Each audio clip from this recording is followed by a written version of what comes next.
네, 안녕하세요. 저는 사회혁신기업 로모의 박주로 대표입니다. 오늘 제가 드릴 주제는 우리가 공유자산으로 포함되는 여러 가지 법률들이 많은데 그중에 공유재산법의 한계를 틀어보는 새로운 시도를 한 서울하우징랩 이야기를 좀 드릴 거고요. 그리고 앞으로 유사한 작업들을 하려고 하는 분들에게 조금 같이 논의했으면 하는 부분들을 언급드리려고 합니다. 좀 뻔한 얘기를 먼저 하려고 하는데요. 지금의 도시 형태가 이제 아주 빠른 경제 발전을 위해서 대규모 하드웨어 사업 중심으로 발전을 해왔고, 그 결과 물론 장점들도 많았지만 굉장히 획일화된 기능주의적 시설이나 공간으로 형성되었다고 생각을 하고 있습니다. 그러면서 물론 과거에 여러 가지 좋은 점이 있었지만 시대를 좀 넘어서지 못하는 상황들 때문에 좀 사람과 주거 공간 그리고 일자리 등의 불균형을 아마 모두가 직면하고 있다고 생각합니다. 일자리 부족이 결국에는 어떤 지역 주민들의 이탈로까지도 이어지고 있는데요. 그런 과정 속에서 제가 특정한 구를 거론하긴 그래서 아닌데 꼭 서울을 떠난 지방의 문제가 아니라 서울 안에서도 서울 외곽 지역들은 대부분 재정 자립도도 바닥이고 산업 활동도 적고 고령화와 인구 감소를 모두 겪고 있는 상황들입니다. 이런 가운데 예시를 하나 본다면 구일역에 있는 고척돔 자체가 작년에 9월 그리고 12월부로 마지막 상가까지 폐업해서 공실률이 100%가 되기도 했는데요. 아래 제가 밑줄로 보여드리는 것처럼 이렇게 복잡하고 다양화된 사회 문제나 기존의 법질서만으로 접근할 수 없는 영역이 많아졌는데도 어떤 정치적인 기존의 어떤 선거와 같은 방식의 자치구에서 제도와 어떤 근거 안에서 이루어지는 방식들만으로는 이제는 새로운 버전의 시설이나 어떤 공간을 만들기 어렵겠구나라는 판단을 하는 상황이 되었다고 생각합니다. 지금까지의 도시공간의 많은 프로젝트들이 많은 분은 공감하시겠지만 기획부터 조성과 운영 전반이 제도적으로 지속 가능성에 대한 얘기를 많이 하지만 원천적으로는 봉쇄된 상황이라고 생각하고 있습니다. 행정의 주도에서 공간을 먼저 선정을 하는 게 가장 문제일 수 있고요.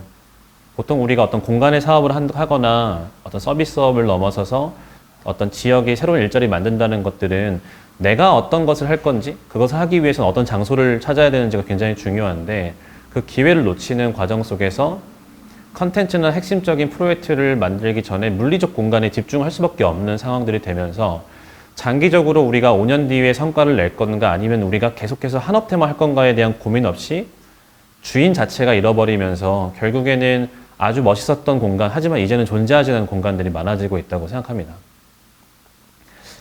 제가 드리는 제안은 이 공유재산, 넓게는 저는 커뮤니티 자산이라고 보는데요. 저희 회사도 단순히 공유재산뿐만 아니라 커뮤니티 자산이라고 불리는 영등포 당산동의 로컬 레스토랑이나 커뮤니티 바, 울릉도에 있는 다양한 사립 프로그램들을 하고 있는데요.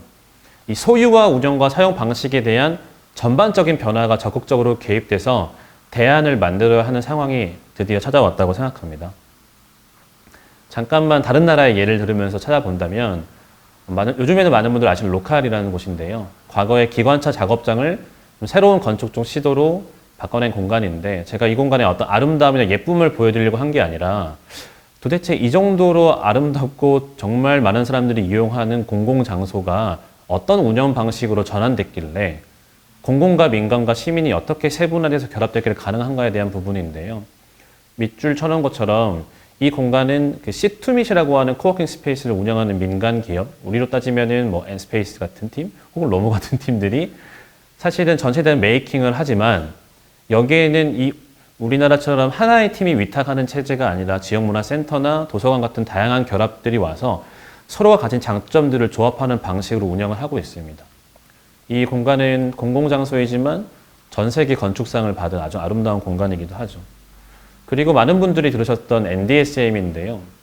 이 공간은 우리나라 같은 조선을 너무 잘하는 나라 때문에 유럽에 있는 많은 조선소들이 다 망하게 됐는데 해운 산업의 쇠퇴로 버려진 공장지대를 전문가나 미혼모 등 소외계층이 모여서 정말 사랑받는 공공문화장소가 됐죠. 저도 작년에 갔다 왔는데 정말 엄청난 플리마켓이 열리는 현장을 좀 봤습니다.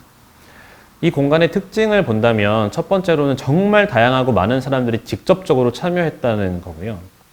직접적으로 참여한다는 방식이 말로는 쉽지만 제도상으로는 어려운 허들이 많잖아요. 두 번째로는 이 공간은 먼저 스쿼시라고 하는 형태로 공간을 먼저 사용을 시작했고 그 이후에 공적 자금이 투입된 사례로도 유명한 곳입니다.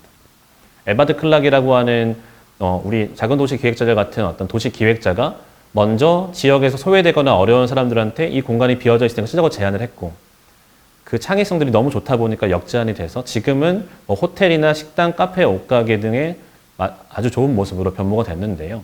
제가 드리고 싶은 말씀은 언제까지 이런 NDSM이나 뭐 로컬 같은 사례만 보고 너무 좋다라고 얘기할 거냐에 대한 질문입니다. 그러면 서울 하우징랩에 대한 이야기를 살짝 드릴 건데요.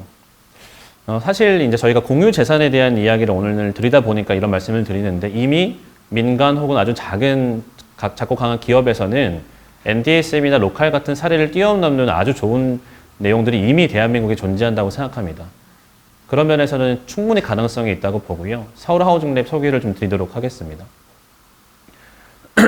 2016년도 6월쯤에 그 주거와 관련된 많은 시민단체 분들이랑 그리고 이 공간에 대한 연구를 먼저 하고 있었던 블랭크 건축사무소 분들이 연락을 주셔서 이런 공간을 좀 만들면 좋겠는데 실제로 지속 가능할 건지에 대해서 좀 발제를 해줬으면 좋겠다는 질문을 하셨어요.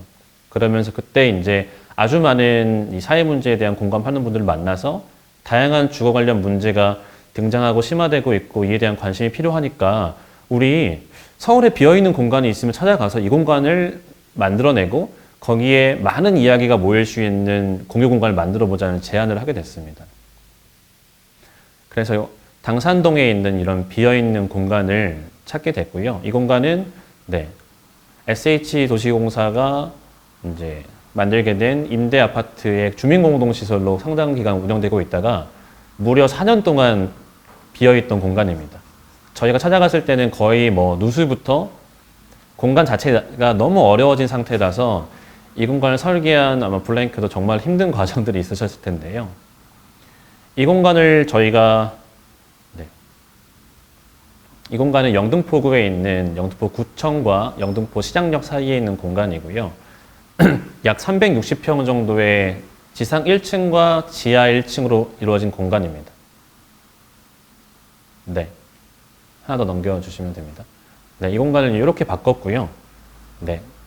잠깐만 사진들을 좀 보여드리도록 하겠습니다. 이 공간은 어떻게 하면은 우리가 같이 만드는 일종의 커먼즈 공간에 모든 세대나 계층이 참여하고 주거단체나 기관의 혁신적인 협업을 바탕으로 주거 의제를 발굴하고 실험하고 확산할 수 있는가에 대한 대안 공간을 만드는 공간인데요. 저희는 이 파란색 표시를 한 운영 정책처럼 단일한 공간을 그냥 하나의 운영팀이 하나의 운영 방식으로 운영하는 게 아니라 약간 안식처라고 하는 공간 파트, 놀이터라고 하는 파트와 실험실 파트를 구분해서 공간의 운영 자율성의 퍼센테이지를 구분했습니다. 안식처와 같은 공간은 안정성이 중요하기 때문에 공간 운영팀이 공간 관리를 운영하는 거에 집중을 좀 많이 했지만 공간에서 놀이터나 실험실은 아예 운영팀이 존재하지 않아도 운영할 수 있는 방향까지 계속 추진을 하고 있고요. 그리고 그 일반 카페나 정부 지자체 운영 공유 공간이 아닌 일종의 커먼즈 공간만의 특성을 잡아내서 새로운 포인트들을 만들어 오고 있습니다. 그래서 공간을 이렇게 색깔로 구분한 이유는요. 많은 분들이 오셨을 때 어디는 내가 어느 정도 자율권을 가지거나 규정들을 바꿔내면서도 사용할 수 있는 공간에 대한 부분들을 표시한 거고 어떤 부분들은 어느 정도의 규정에 맞춰서 움직이게 된 공간들을 구분한 건데요. 보통 우리가 물리적 공간 안에서 커먼즈를 실험하시는 분들이 가장 이제 고민하시는 게 정말로 어떤 자율적인 어떤 시민의 참여나 모든 결정으로 공간을 운영할 수 있는가 질문을 많이 하시는데요. 저는 아직까지 이런 실험이 충분하지 않은 상황이기 때문에 저희처럼 일부의 공간들을 가지고 공간에 대한 권한을 A부터 Z를 모두 줘보는 경험을 많이 하시면 좋겠다고 생각을 하고 있습니다. 그래서 저희는 단순히 어떤 커먼즈나 모두의 공간이라는 개념을 프로그램이나 공간으로만 보지 않고 지금 보시면 저희 화살표들이 그 휠체어를 타고 오거나 유모차를 끌고 오시는 분들도 공간 어느 곳이든 갈 수 있도록 공간 다시 개선을 한 내용들을 보여드리는 건데요. 저희는 우리가 어떤 공유 재산, 공공이 모두 이용하는 공간이라면 지금부터는 정말 다양한 시대의 구성원들이 편하게 이용할 수 있도록 설계돼야 되지 않을까라는 생각을 하고 있습니다. 네, 그러면서 기존에 보통 어떤 그 공간에서 나오는 생산과 모든 내용들을 일정한 운영팀 자체가 다 만들어놨던 시대를 넘어서서 어떻게 하면은 이 주제와 밀접한 주거단체 아니면 일반의 시민들까지도 이 공간에 적극적으로 참여할 수 있게 만들 거냐에 대한 구조를 다음과 같이 보여드리는 흐름도고요.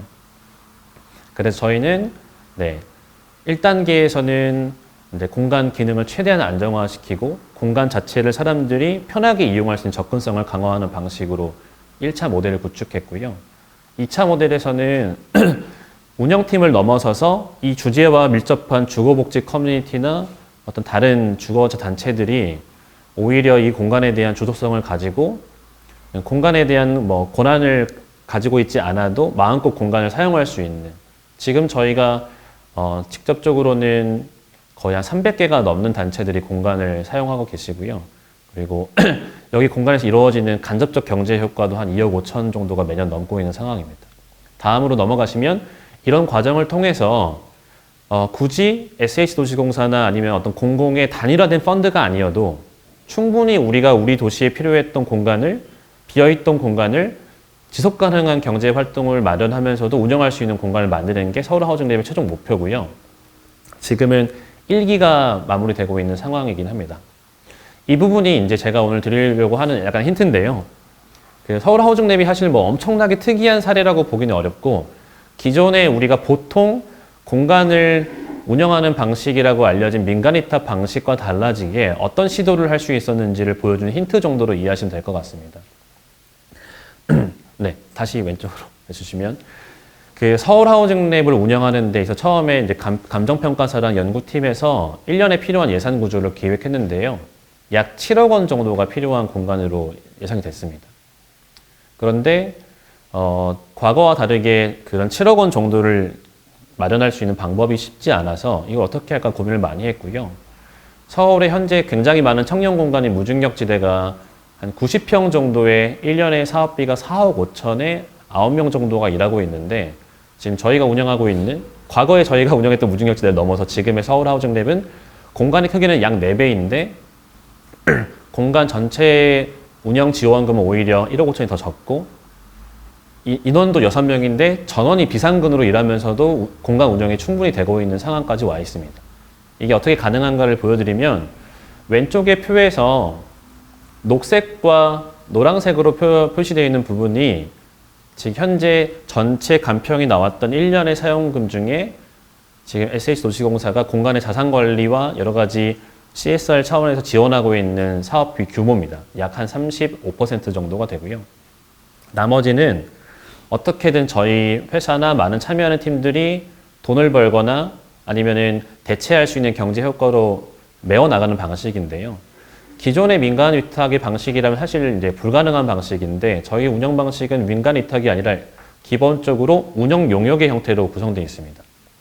다들 의아해하실 거예요. 왜냐하면 보통 용역이라고 하는 단계가 아니라 위탁은 이런 방식으로 한 번에 길게 이제 사용 수익을 할 수 있는 방법이 아닌데 어떻게 가능했냐면, 저희가 이 공유재산법이라고 하는 틀에서 약간의 이제 구석이 있었던 게, 주택도시공사는 지자체가 아니라 공기업이었거든요. 그러다 보니까 오히려 많은 시설을 위탁하기보다는 건설이나 임대아파트를 짓는 것처럼 용역에 훨씬 익숙하셨던 거죠. 그러면서 기본적인 마인드셋 자체가 위탁 방식보다는 당연히 일정한 수익률을 보장하는 운영 용역 방식을 선택하게 된 거고요. 두 번째로는 아주 특이한데, 민간 운영팀에서 사용 수익을 취할 수 있도록 제도를 만들어냈습니다. 그래서 한 37% 정도는 보조금이 나오지만 나머지 63%는 로모라고 하는 저희 회사가 공간 안에서의 수익을 통해서 만들어가는 과정이 되어 있는데, 이게 어떻게 가능했냐면, 저희는 그 공공시설이지만 저희가 임대료를 냅니다. 1년에 2,400만 원 정도의 임대료를 내고 있고요. 그 근거를 가지고 사용 수익을 할 수 있는 권한을 다시 받아온 건데요. 물론 저는 아마도 위탁이나 이런 공공시설 운영 중에 임대료를 따로 내고 있는 팀이 저희밖에 거의 없을 거라서 추천하는 건 아니지만, 지금 우리가 커먼즈 공간을 만들어내는 과정의 과도기이기 때문에 모든 것을 다 공공과 공사에 요구할 수는 없다고 생각했고, 그렇다면 우리가 이 공간을 만들어낸 과정에서 언제까지 조성비와 운영비를 모두 세금으로만 쓸 건가에 대한 문제의식을 가지고 있었기 때문에 그러면 우리가 임대료를 내겠다. 대신에 공사 기준에 있는 사용수익 권한을 넘겨주셔라라고 제안해서 지금 카페나 대관이나 프로그램 그리고 연계 사업들을 하고 있고요.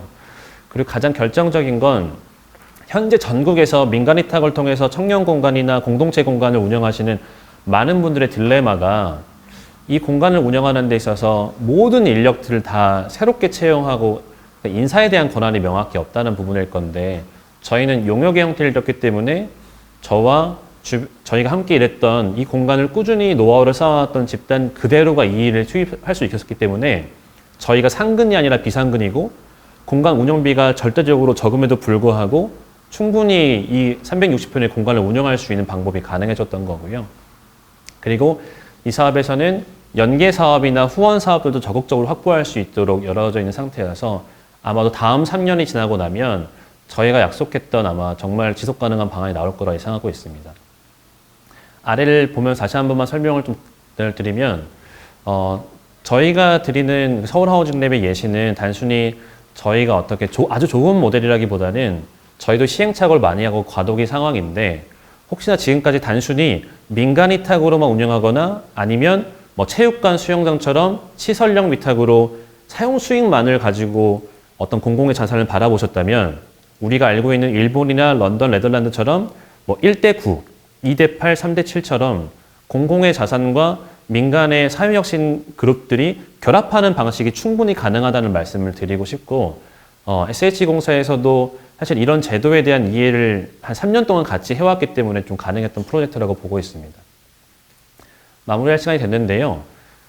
저희 회사가 무중력지대라는 공간을 운영하고 서울하우징랩이라는 공간을 운영하면서 그 사이에 여러 가지 민간형 커뮤니티 자산을 운영하면서 최근에 이제 저희가 실시하게 된 사업을 소개하면서 마무리를 하려고 합니다. 아마도 이 사업은 지난 과정의 민간 위탁이나 공간 운영의 그런 핸디캡들을 다 넘어서서 정말로 더 좋은 사업이 될 거라 기대하고 있는데요. 우리나라에 존재하는 물류센터 중에 비어있는 물류센터가 여러 군데가 있는데 그중에 가장 큰 부지가 한 약 2만 평 정도가 넘는 충남에 있는 중부 농축산 물류센터입니다. 간단하게 설명드리면 처음에 한 468억 원의 예산을 가지고 물류센터가 만들어졌는데 불과 4년 만에 적자가 500억을 거의 넘어서서 자본금이 잠식된 상황에 신규 투자를 다시 110억을 했음에도 불구하고 지금까지 매각도 되지 않은 상태로 남아있는 모델이었는데요. 아마도 과거에 이 공유자산을 운영하는 민간 위탁이라던가 기존의 제도 안에서는 이렇게 죽어버린 공간을 살릴 수 있는 방법이 아예 없었을 겁니다. 그런데 우리가 NDSM이나 로컬처럼 단순히 우리의 어떤 공유재산법상의 제도 안에서가 아니라 정말 창의적이고 지혜롭고 도시를 바꾸고 싶은 욕망이 있는 사람들이 이 공간을 운영할 수 있는 방식으로 온다면 가능성이 있겠죠. 네, 그래서 저희가 이 물류센터 구조가 반대로는 물류센터로 있기 때문에 아주 넓고 가변이 쉬운 공간이고 도심과 떨어져 있기 때문에 다양하고 과감한 사회혁신 실험 및 확장에 유리하기 때문에 실험력 높은 운영팀이 진입돼야 되는 상황이라서 충남에서도 과감한 선택을 하셨고요. 제가 드리고 싶은 말씀은 저는 저희뿐만 아니라 현장에서 이렇게 새로운 유휴공간, 공적 유휴공간을 개선하고 있는 팀들이 많은데 저희에게는 현장에서 직접 문제를 해결하는 도시혁신가들의 도움이 굉장히 절실한 프로젝트입니다. 그래서 저희가 뭐 90평의 무중력지대와 약 400평의 서울하우징랩 그리고 이제 2만 평 부지의 중부 농축산 물류센터에 대해서 새로운 운영 방식을 제안할 건데 많은 분들이 서울에서든 경상도든 전라도든 찾아오셔서 새롭게 새로운 규칙을 만들어 나가는 멋진 커먼즈 공간이 되기를 기대하면서 발표를 마치도록 하겠습니다. 감사합니다.